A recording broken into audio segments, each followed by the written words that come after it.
ગિરનારમાં બાળકને સિંહ ઉઠાવી ગયો છે, શું મામલો છે, શું એનું નિરાકરણ હોય તમારા મતે?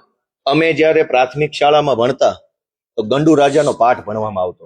અંધેરી નગરી ને ગંડુ રાજા. એ ગંડુ રાજા એટલા માટે હતા કે એક કડિયાની ભૂલથી દિવાલ પડી ગઈ, એક છોકરો દબાઈને મરી ગયો, એટલે ગંડુ રાજાએ નક્કી એવું કર્યું કે કોકને તો શૂળીએ ચડાવવો પડશે. હવે શૂળીએ ચડાવવા માટે જાડા માણસની જરૂર પડી. હવે ઓલો કડિયો બચારો મજૂર માણસ પાતળો હતો, એટલે ગંડુ રાજાએ કીધું જે હોય જાડો લાઈન શૂળીએ ચડાવી દો એટલે ન્યાય થઈ ગયો ગણાય. હવે જુનાગઢના જંગલમાં સિંહો વારે ઘડીએ માનવ ઉપર અત્યારે એટેક કરે છે. આ પ્રશ્ન કઈ ગિરનારના પગથિયા પૂરતો નથી. રાજુલામાં આ પ્રશ્ન છે, ભાવનગરમાં એ પ્રશ્ન છે, જુનાગઢ જિલ્લામાં ગીર સોમનાથ બધે પ્રશ્ન છે.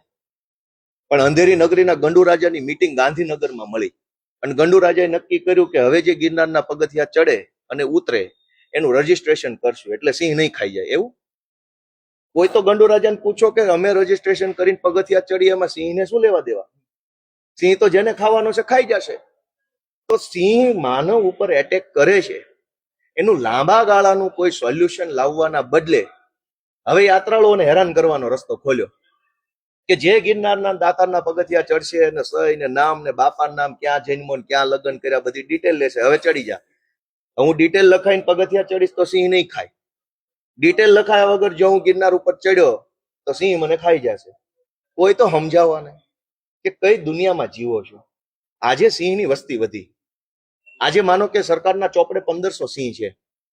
જે દિવસે 4000 થઈ જશે ત્યારે શું આપણે ઘરે જવાનું રજીસ્ટ્રેશન કરાવવાનું? આ વન વિસ્તારના જે ગામો છે, સાસણ ગીરની આસપાસના ગામો, એટલે ઘરેથી બહાર નીકળો તો ડેલે રજીસ્ટ્રેશન કરાવવાનું. ઘરની બહાર જાઉં છું, અંદર આવો તો આવું હોય.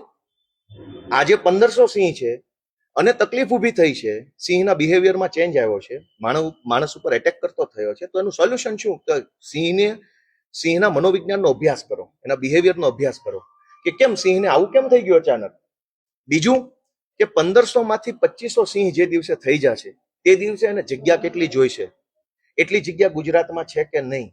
નહીં હોય તો રસ્તો શું? સિંહનું હવે જે જન્મદર ઘટાડી દેવો કે જન્મદર કુદરતી રીતે હાલવા દેવો, એની ઉપર કોઈ ચર્ચા કરવાના બદલે દુર્ભાગ્યપૂર્ણ ઘટના બની પગથિયા ઉપર કે એક સિંહ એક બાળકને ખેંચી ગયો.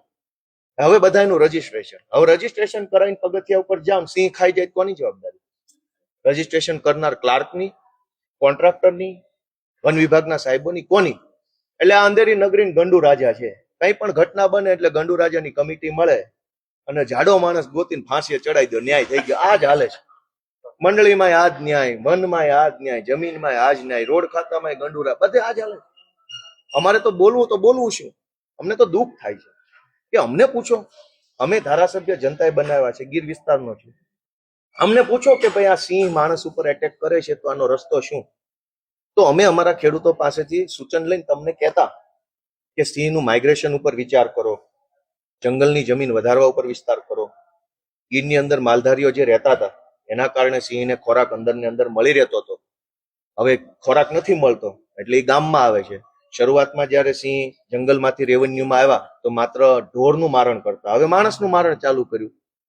તો સિંહને ગીર છોડવાની ફરજ પડી છે. સિંહને જગ્યા ટૂંકી પડે છે. આજે 1500 સિંહ છે, કાલે 2500 સિંહ થાય. તો હું સરકારને એક જ વિનંતી ખેડૂતો વતી કરું છું કે જેટલા સિંહ છે જેના માટે જગ્યા નથી એ બધા માટે એક આલીશાન સિંહ કમલમ બનાવવામાં આવે ને એ કમલમમાં બધા સિંહને મૂકી દો અને દરેક સિંહોને પેજ પ્રમુખ તરીકેનો હોદ્દો આપી દો, એટલે અમારા ખેડૂતો શાંતિથી રહી શકે.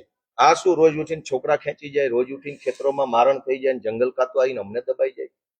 આ વાત વ્યાજબી નથી.